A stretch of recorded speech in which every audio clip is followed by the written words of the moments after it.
Bismillahirrahmanirrahim. Allahumma salli ala Muhammad. Nimezoea ni yangu.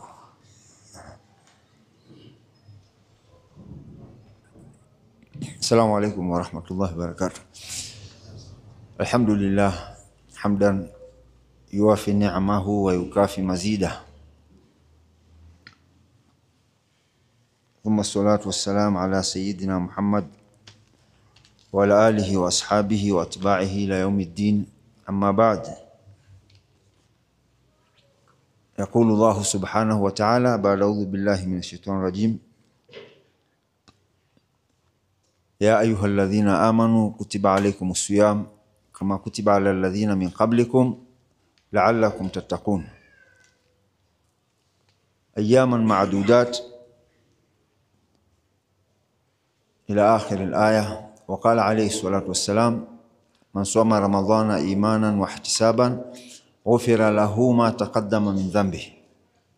Tumshukuru Allah jalla jalaluhu ambaye kwa uwezo wake na kutaka kwake tumekutana kwa ajili ya swala ya Jumaa, tukiwa katika mwezi mtukufu wa Ramadhan, masiku ya mwisho, masiku bora, masiku ambayo kwamba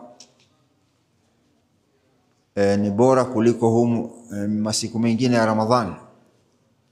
Na Mtume sallallahu alaihi wasallam katuhimiza katika haya masiku ya mwisho ya mwezi mtukufu wa Ramadhan tuzidishe bidii katika ibada, tuzidishe bidii katika kuchunga ile saumu yetu. Na ndani yake Mwenyezi Mungu Subhanahu wa Ta'ala akatupa zawadi ya Lailatul Qadr. Yani ikiwa tutakuwa na bidii katika ibada tutaweza kuipata ile usiku ambao kwamba ni wacheo, usiku ambao kwamba ukikupata unafanya ibada ndani yake, Mwenyezi Mungu Subhanahu wa Ta'ala anakuhesabia umri wako wote ulifanya ibada. Na kama Muislamu hakuna kitu ambacho kwamba ni kizuri kama kupata husnul khatima, mwisho mwema. Mwisho wako uwe ni kwamba wewe uliondoka duniani hali ya kuona unafanya ibada, uko ndani ya ibada. Ndio kila mara tunapoomba dua tunamuomba Mwenyezi Mungu Subhanahu wa Ta'ala, Allahumma rzuqna husnal khatima, Mwenyezi Mungu tupe mwisho ambao kwamba ni mwema. Katika haya masiku ya mwisho, leo ikiwa ni siku ya 27, kesho ni 28, alafu Jumapili siku ya 29 tunaangalia mwezi. Ikiwa hatukuona mwezi tutakamilisha 30 siku ya Jumatatu.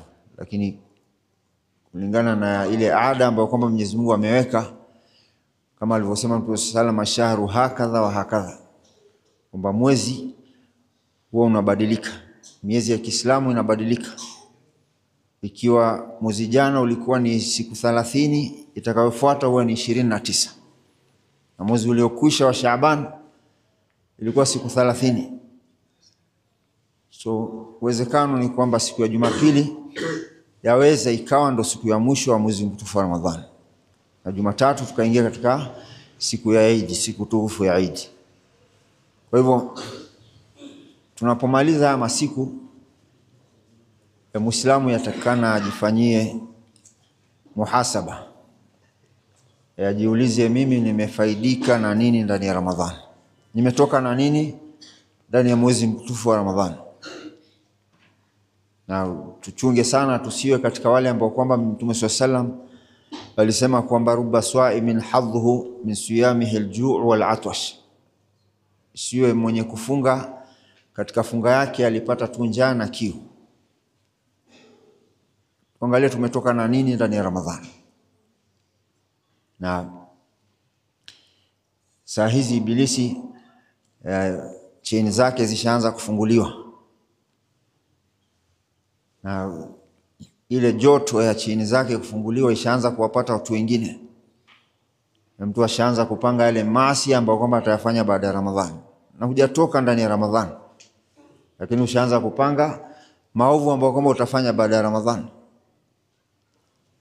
Yule shekhe wetu Muhammad Said Al-Bidha alituambia kwamba moja katika dalili kwamba Ramadhani yako haijakubaliwa ni wewe Ramadhani ikiisha tu pap unakutana na maasi kitu ya kwanza. Yaani hata usubiri hata mwezi moja mbili, lakini ile siku ya Eid tu unajikuta uliingia katika maasi. Ni dalili kwamba ile Ramadhani yako haikukubaliwa. Tunaona kama ushaanza kupanga saizi vile utakavyomuasi Mwenyezi Mungu Subhanahu wa Ta'ala, elewa Ramadhani yako iko na mushkil. Kwa hiyo ndani ya Ramadhani kuna mengi ambayo kwamba tunafaidika nayo, na tutaangalia chache tu ambazo kwamba tunatoka nazo ndani ya Ramadhani. Na kila mmoja ajiulize, je, nimepata hili ama nimepata hizi faida ambazo kwamba zinatoka ndani ya Ramadhani? Ndani ya Ramadhani tunafunga, tunaketi na njaa. So Mwenyezi Mungu Subhanahu wa Ta'ala ameiweka saum, moja katika malengo ama lengo kubwa katika saum ni tujue njaa ni nini. Wakati ambapo kwamba mtu anakuja kukuambia nasikia njaa, huwa una feel nini? So Mwenyezi Mungu ameiweka saum ili ujue njaa ni nini. Mtu akija kukuambia nina njaa, uelewe anakuambia kitu gani. Wakaweka Mwenyezi Mungu masaa 12 tuketi bila kuingiza kitu chochote ndani ya mdomo, ili tuijue ile njaa ni kitu gani. Kisha kuna kumiliki tumbo yako, ni katika faida ambazo kwamba zinawekwa ndani ya Ramadhani. Muislamu aweze kuimiliki tumbo yake, Muislamu uweze kucontrol ile shahawa yako kwa chakula. Tunaambiwa kwamba arun thumma arun shaqaul mar'i min ajli at-tu'am. Ni aibu tena ni aibu tena ni aibu kwamba pupa ya mtu Muislamu iko tu juu kwa chakula peke yake. Yaani mtu anaweza akakosea heshima kwa sababu ya chakula. Mtu anaweza akakutukana kwa sababu ya chakula. Mtu anaweza akakosana ndugu zake kwa sababu ya chakula. So Mwenyezi Mungu ameweka Ramadhani ili tujue kwamba hii chakula ni yeye Mwenyezi Mungu anaicontrol. Wewe unaweza ukaipigania chakula leo alafu ukashindwa kuitia kwenye mdomo, ama ikaingia kwa mwili wako na isikusaidia na kitu yoyote. So Ramadhani, katika malengo ya Ramadhani ni mwanadamu aweze kucontrol tumbo yake. Mtume sallallahu anasema kwamba bihasabi bin Adam luqaimatun yuqimna sulbahu. Kwamba mwanadamu inamtosha tu tonge chache ili aweze kusimama, uti wake wa mgongo uweze kusimama. Fa in kana la buddan, basi ikiwa hana budi kujaza tumbo lake, fa thuluthun lituamihi, gawanye tumbo yako mara 3. Sehemu moja jaza chakula, sehemu ya pili ni ya maji, na sehemu ya 3 iwachie hewa kupumua. Na usikule mpaka unashindwa kupumua. Na unashikwa na asma. Mtu anadhani uko na asma, kumbe ni kushiba. Mtume sallallahu anasema tumbo ya Muislamu hugawanywa mara 3. Unapokula, unapoketi kwenye sinia ya pilau, kula ukikumbuka tumbo yako ina nafasi 3. Nafasi ya chakula, nafasi ya maji na nafasi ya hewa upate kupumua. Kwa sababu kuna watu washakufa kwa sababu walijaza tumbo, nafasi ya hewa ikakosa kupita. Mwingine ambaye kwamba Mwenyezi Mungu alimnusuru alitapika ile chakula ikatoka yote. Yaani hapo Mungu amekusaidia, haukufa. Kwa hivyo Mwenyezi Mungu Subhanahu wa Ta'ala ameweka saum tuweze kucontrol hii chakula. Jambo lingine katika Ramadhan, Mwenyezi Mungu Subhanahu wa Ta'ala anatufunza kama tunavyofunzwa, mmoja wenu anapokuwa amefunga, fala yarfuth wala yaskhab fa in shatamahu ahadun falyaqul inni sa'im. Katika tabia za Ramadhani ni kucontrol hasira. Muislamu aweze kucontrol hasira yake. Na ajabu kwamba Ramadhani, wakati wa Ramadhani hasira za mtu huwa karibu sana, hasa yale masaa ya mwisho kuanzia saa 8 tunaelekea kumaliza saumu. Tumjaribu mtu, watu huwa hasira zao ziko juu sana. So Mwenyezi Mungu ameweka hii Ramadhani ili tuweze kucontrol saumu, kucontrol hasira zetu. Na ndio Mtume akatufunza, unapoingia katika saumu, mtu anapokuja kukuchokoza, shatamahu, akakutukana au sabahu au akakufanyia masihara, basi usiingie kwenye mchezo wake. Wewe usijibu kwa hasira, usipande na hasira. Mtume sallallahu alayhi wasallam anasema faliyakul inni swaim, mwambie yule ambaye kwamba anakufanyia mambo haya, inni swaim, mimi nimefunga. Na Mtume sallallahu alayhi wasallam anasema kwamba mtu yoyote ambaye kwamba ataficha hasira zake, wa huwa qadirun ala an yumdhiahu, naye anaweza kuipitisha ile hasira, labda anaikuchokora na maneno, ni mtu ambaye kwamba unaweza ukamwangusha chini ukamalizana naye. Lakini Mtume sallam anasema kwamba wewe ulizuia hasira zako na unaweza kumalizana na yule ambaye kwamba anakuchokoza, basi Mwenyezi Mungu Subhanahu wa Ta'ala yaumul qiyama yukhayyiruhu min al-huri al-ain ma shaa, atakuletea wanawake wale wa peponi, chagua ambaye kwamba unawataka, hurul ain, kwa sababu tu ya kuweza control ile hasira yako. Kwa hivyo Ramadhan, katika malengo ya Ramadhan ni mwanadamu aweze control ile hasira yake. Jambo lingine ni masala tu riziki. Mwenyezi Mungu Subhanahu wa Ta'ala ameweka Ramadhani kutuonyesha kwamba yeye ndo mwenye kutawali riziki. Riziki haiji kwa sababu ya digiri zetu nyingi. Riziki haiji kwa sababu ya akili zetu nyingi.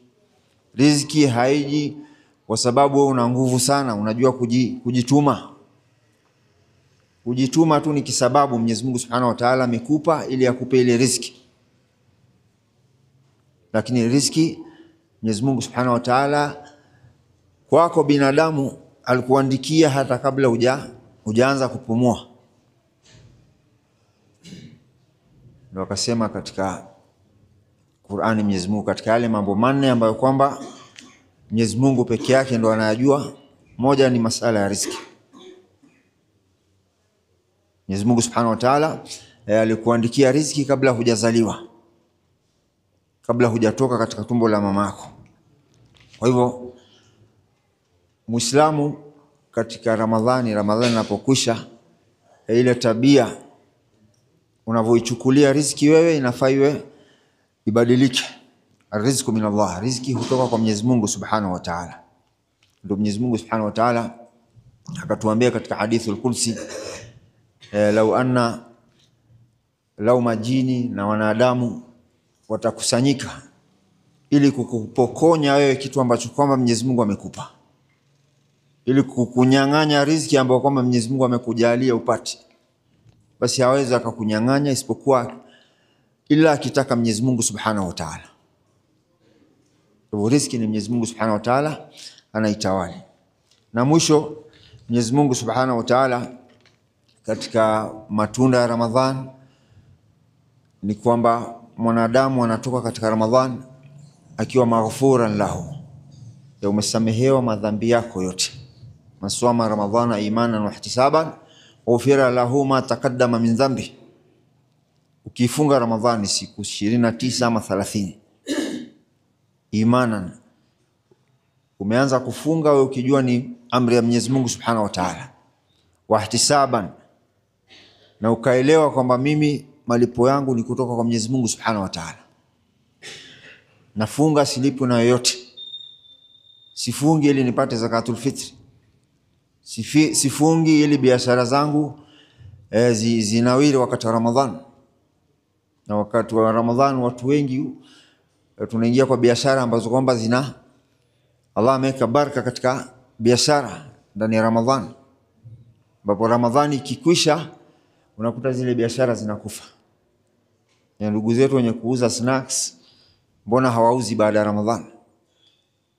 Kwa sababu ndani ya Ramadhan kuna baraka, kuna kitu katika maisha kinaitwa baraka, ambacho kwamba Muislamu lazima uamini. Ndio imani yako kwa Mwenyezi Mungu inakuwa yenye nguvu. Utakuta watu wawili tofauti. Huyu ana kazi, anapata mshahara wake labda 1,100 na mwingine anapata kazi 1,100. Lakini ukiangalia maisha yao ni vitu mbili tofauti. Wewe una watoto, mwenzako ana watoto. Lakini unakuta watoto wa huyu wana heshima, wa huyu hana heshima. Kumekosekana baraka. Na ndio pale Mwenyezi Mungu alimfunza yule nabii ni Zakaria ama Yahya, Rabbi habli min ladunka dhurriyatan tayyiba. Anamwambia Mwenyezi Mungu, muombe Mola wako akupe watoto wazuri wema. Si tunakaa tu mtu unatamani mtoto, nataka tu mtoto, niambie mimi ni mwanaume. Lakini kuna wema, kuna baraka katika ule mtoto. Kwa hivyo ndani ya Ramadhan Mwenyezi Mungu Subhanahu wa Ta'ala zawadi kubwa ambayo kama anatupa ni kusamehewa madhambi yetu, ambaye kwamba atafunga Ramadhani imani wa ihtisaban, atasamehewa madhambi yake yaliyotangulia na yale ambayo kwamba matakadda min dhambi yake yote aliyofanya yaliyotangulia. Na mwisho Mwenyezi Mungu Subhanahu wa Ta'ala katika kuisafisha ile saumu, ili saumu ikubaliwe, ameweka zakatul fitri. Faradha Rasulullah sallallahu alaihi wasallam zakat al-fitri su'an min buri ila akhir al-hadith. Mwenyezi Mungu Mtume sallallahu alaihi wasallam anasema alilazimisha watu watoe zakatul fitri wanapomaliza ile saumu yao. Tuhuratan liswaim, kwanza ile zakatul fitri inamsafisha yule ambaye kwamba amefunga. Kumsafisha na nini? Wakati ulipokuwa umefunga kuna makosa ulifanya, labda ulimuongelesha mtu vibaya, mulikana mwenzako mkamsengenya mtu, ni makosa ambayo kwamba yanafanyika ndani ya ukiwa umefunga. So kuyasafisha yale makosa, Mtume sallam ameweka zakatul fitri ili kusafisha yale makosa yako. Jambo lingine, lengo lingine la zakatul fitri ni watu'matan lilmasakin. Imewekwa zakatul fitri ili siku ya Eid watu wote wawe sawa, isikuwe ni watu fulani peke yake ndo wanakula katika siku ya Eid. Wewe ambaye kwamba unao na una ziada, toa zakatul fitri ili ule mwenzako pia afurahie katika siku ya Eid. Na pia katika zakatul fitri Mtume sallallahu alaihi wasallam anatuambia kwamba saumu ya mja huwa ina hang baina ya bingu na ardhi, la yarfauha illa zakatul fitri. Hii zakatul fitri ndio inaisukuma saumu yako kwa Mwenyezi Mungu Subhanahu wa Ta'ala. Lakini Mtume sallallahu alaihi wasallam ameweka ni kwa yule ambaye kwamba ana mpango wake, ana bajeti yake ya siku ya Eid na ambayo kwamba imezidi. Ikiwa hauna hujalazimishwa. Na Mwenyezi Mungu Subhanahu wa Ta'ala anajua kila mmoja. Na leo yule ambaye kwamba anayo na ana ziada, hiyo ya ziada ndo anatolea zakatul fitr. Na mwisho kuna salatul Eid ambayo kwamba Mwenyezi Mungu amesema litukabbirullaha ala ma hadakum wa la'allakum tashkurun. Tumtukuze Mwenyezi Mungu katika siku ya Eid. Na leo ikiwa ni Jumaa ya mwisho ya mwezi mtukufu wa Ramadhan, labda siku ya Jumatatu tutakuwa katika siku ya Eid inshallah. Mtume sallam ameiweka ile Eid ili tumtukuze Mwenyezi Mungu Subhanahu wa Ta'ala. Tuone ule ukubwa wa Mwenyezi Mungu Subhanahu wa Ta'ala, ametuwezesha kufunga. Mwenyezi Mungu Subhanahu wa Ta'ala amekukataza usifanye jambo fulani hali ya kuwa kiko mbele yako. Ile shahawa yetu tumeweza kuikontrol ndani ya Ramadhani kwa amri ya Mwenyezi Mungu Subhanahu wa Ta'ala. Chakula kiko mbele yako lakini hujajificha ukakula. Uko na mke wako ndani ya nyumba lakini humgusi kwa sababu ya heshima ya Mwenyezi Mungu Subhanahu wa Ta'ala. Hii yote ni kuonyesha ukubwa wa Mwenyezi Mungu Subhanahu wa Ta'ala. Litukabbirullaha. Inapofika siku ya Eid ni siku ya kumtukuza Mwenyezi Mungu. Kama alivyosema Mtume sallam, yauma Eidin yauma aklin wa shurbin wa dhikrillah. Siku ya Eid ni siku ya kula. Ni haramu mtu kufunga siku ya Eid. Wa shurbin, na kunywa, kunywa vitu vya halali, niseme kunywa mtu kadhani ile kunywa muziki, kunywa vinywaji vya halali. Wa dhikrillah subhanahu wa ta'ala, na ni siku ya kumtaja Mwenyezi Mungu subhanahu wa ta'ala. Wa man asa Allah fi yawm al-Eid fakana ma'aswahu fi yawm al-Wa'id, na mtu yote ambaye kwamba atamuasi Mwenyezi Mungu katika siku ya Eid ni sawa na mtu ambaye kwamba amemuasi Mwenyezi Mungu siku ya malipo, yaumul qiyama. Watu wamekusanywa mbele ya Mwenyezi Mungu wanafanywa hisabu, alafu imagine wewe unafanya kitu kinyume, unafanya maasi katika ardhi al-mahshar, ardhi ambayo kwamba watu wamekusanywa wote wafanywe hisabu. So ni mfano wa mtu ambaye kwamba anafanya maasi ndani ya siku ya Eid. Allah tujalie min alladhina yastami'una alqawla fayattabi'una ahsana. Allahumma ati nufusana taqwaha wa zakkiha anta khairu man zakkaha anta waliyuha maulaha birahmatika ya arhamar rahimin. Subhana rabbika rabbil izzati amma yasifun wa salamun mursalin walhamdulillahi rabbil alamin. Kabla tunaalikwa inshallah iftar ambayo itafanyika kuna leo na kesho. Saidi yuko wapi? Saidi